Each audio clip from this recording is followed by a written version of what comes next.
क्या बोलते हैं उसको, नीति शास्त्र। उस नीति शास्त्र में हमारे महान संतों ने अनुभव से और साक्षात्कार से लिखा है कि नीति के पैसे आपके पास रहेंगे, अनीति के पैसे आपके पास से चले जाएंगे। और नीति के पैसे तो सीधे पैसे आपके हाथ में आए, अनीति के पैसे आपके पास से या पार्टनर दगा देगा वो ले जाएगा, या कुछ पॉलिसी बदल जाएगी वो चला जाएगा, या आपका इन्वेस्टमेंट कोई जगह पे फेल हो जाएगा, वो सामने वाला व्यक्ति या एंटिटी बैंकरप्ट हो जाएगा, वो छोड़ के भाग जाएगा तो आपके पैसे चले गए। या आपकी हेल्थ बिगड़ी, परिवारजन की कोई किसी की हेल्थ बिगड़ी तो वो बहुत सारे पैसे जो अनीति वाले हैं वो चले जाएंगे हॉस्पिटल में, झगड़े हुए घर में लॉयर के पास चले जाएंगे। अनीति के पैसे अनेक रास्ते से आपके पास से चले जाएंगे, आपके पास जीवन भर कभी नहीं रहेंगे। और हेल्थ या झगड़े के रूप में बाहर गए तो वो तो बहुत बड़ा नुकसान हुआ, हाँ या ना। एक गौरव होना चाहिए, things that do not belong to me, money that doesn't belong to me, I don't even look at it, forget looking, I don't even spit at it.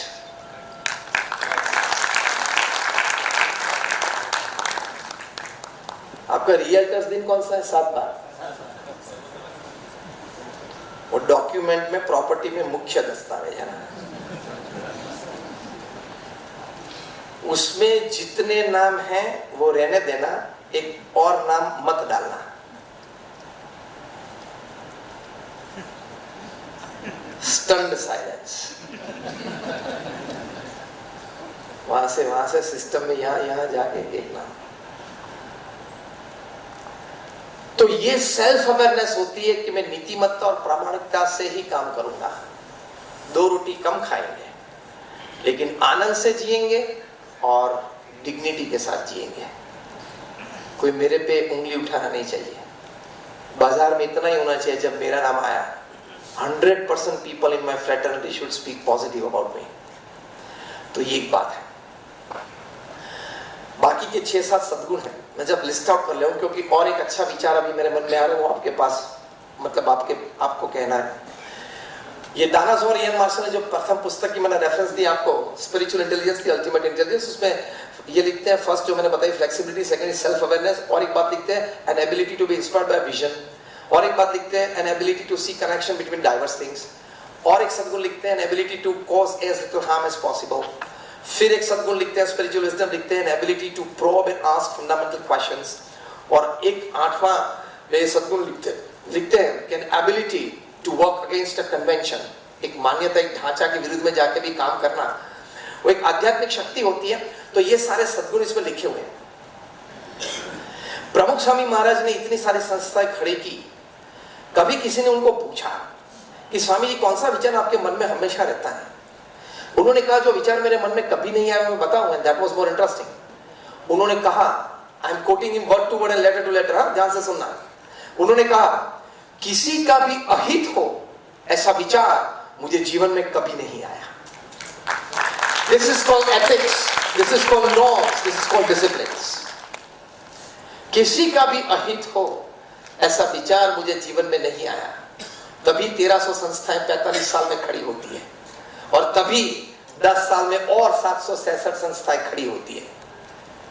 आपने जो दिल्ली में अक्षरधाम देखा है ना, यमुना के किनारे 110 एकड़ पे, यह भारतीय संस्कृति का एक आदर्श, सब सद्गुण, जीवन में प्रेरणा जिससे हम जीते हैं और आनंद कर सकते हैं, ऐसी सब बातें वहां है। ऐसा बड़ा अक्षरधाम अभी निर्माणाधीन है सूरत में, गुजरात में 140 एकड़ पे, और 6-8 महीने के बाद उसका उद्घाटन समारोह है। 140 एकड़। ऐसा ही अक्षरधाम निर्माणाधीन है जोहान्सबर्ग साउथ अफ्रीका में, वहां 70 एकड़ पे अभी काम चालू है। मैं जो हमारी कंस्ट्रक्शन साइट चल रही है ना, आपकी भाषा बोल रहा हूं, हमारी कंस्ट्रक्शन साइट में जो बड़ी बड़ी साइट चल रही है ना, उसकी 2-3 इंट्रोडक्शन आपको कर रहा हूं। वो आपको इसलिए नहीं कर रहा हूं कि आप रियल्टर की वहां जरूरत है, वो बेचने के लिए नहीं, वो नॉन रेजिडेंशियल नॉन कमर्शियल है, वो बेचने के लिए नहीं है, वो नॉन रेजिडेंशियल नॉन कमर्शियल है। ये तो सब सांस्कृतिक, सामाजिक और आध्यात्मिक संस्थाएं हैं।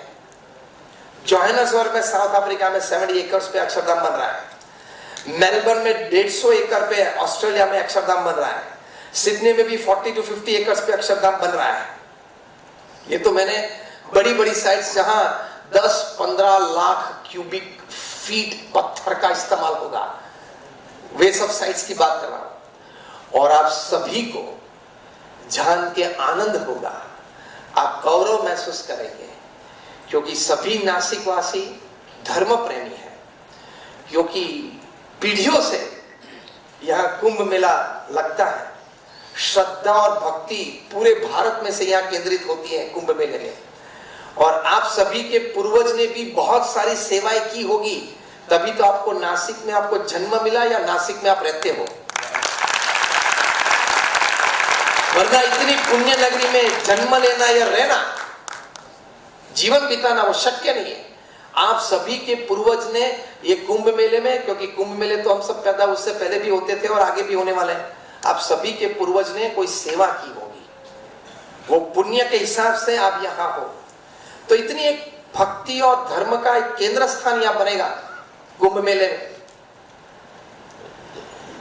तो आपको अभी जो मैं बात कहने जा रहा हूं इतनी गौरवशाली लगेगी कि अभी 6 सितंबर को, मतलब 5 महीने के बाद, हमारे गुरु हरि महंत स्वामी जी महाराज यूरोप खंड में, अब ध्यान से सुनना, पूरे यूरोप खंड में प्रथम बार परंपरागत पत्थर का मंदिर, सनातन हिंदू धर्म का मंदिर, 1500 साल टिके ऐसा मंदिर फ्रांस देश में पेरिस शहर में उद्घाटित करेंगे।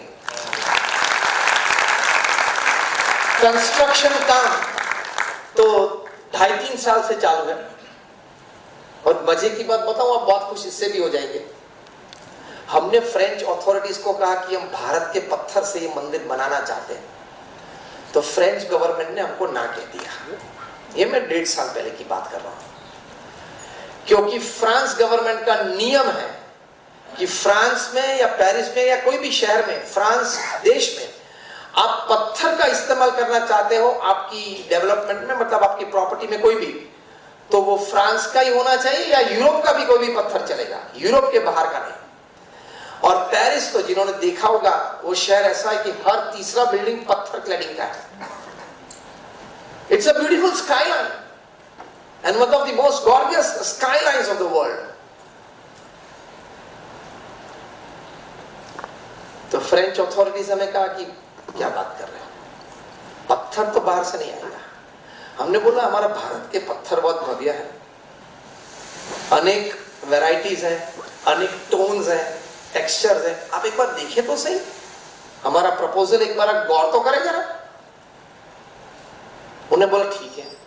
तो हमने 2-3 हमने देखा कि पेरिस की स्काईलाइन में मैच हो ऐसा टोन टेक्सचर जो पत्थर में थे, वो पत्थर वहां फ्रेंच अथॉरिटीज को हमने दिए। वो हमारे मध्य प्रदेश के पत्थर है, हमारे देश के पत्थर। तो फ्रेंच अथॉरिटीज ने 1 साल तक टेस्टिंग किया, टेंसाइल स्ट्रेंथ टेस्ट की, स्ट्रेस टेस्ट किए, HCl हाइड्रोक्लोरिक एसिड के टेस्ट किए। वेरी कॉन्सेंट्रेटेड HCl में 2 दिन 3 दिन तक ये पत्थर रखा, फटा नहीं, क्रैक भी डेवलप नहीं हुई, कमजोरी भी नहीं आई। तुरंत उसके बाद टेंसाइल स्ट्रेंथ ली तो ताकत पत्थर की इतनी थी। 1 साल लेबोरेटरी टेस्टिंग के बाद फ्रेंच गवर्नमेंट ने ये इतिहास में पहली दफा बना कि हमारी संस्था BAPS स्वामीनारायण संस्था को सर्टिफिकेशन दिया कि ये भारत का पत्थर से आप पेरिस का मंदिर बना सकते हो। देश का गौरव महंत स्वामी जी महाराज ने और BAPS संस्था ने बढ़ाया। और वो पत्थर मध्य प्रदेश में निकल रहा है, वहां और राजस्थान में सब नक्काशी काम अभी हो रहा है, अभी तो फाइनल स्टेज में है। 80-90% तो पत्थर वहां पहुंच गया है, क्लैडिंग चालू है, कंस्ट्रक्शन चालू है। तो this is a project made in India, assembled in Paris. Made in India, assembled in Paris. जब बड़े टेक कंपनी के दूसरे की बात आती है तो कि मेड इन वो कंट्री, मेड इन वो कंट्री, और हमको जॉब देते हैं। फ्रेंच अथॉरिटीज ने भी बड़े प्रेम से, with all due respect to the French authorities, they really looked into the matter very judiciously, and with a very big heart the French authorities granted us the permission. कहने की बात इस दृष्टांत से यह है कि आप शुद्ध भाव और नीतिमत्ता से काम करेंगे तो जरूर आपकी प्रगति होगी।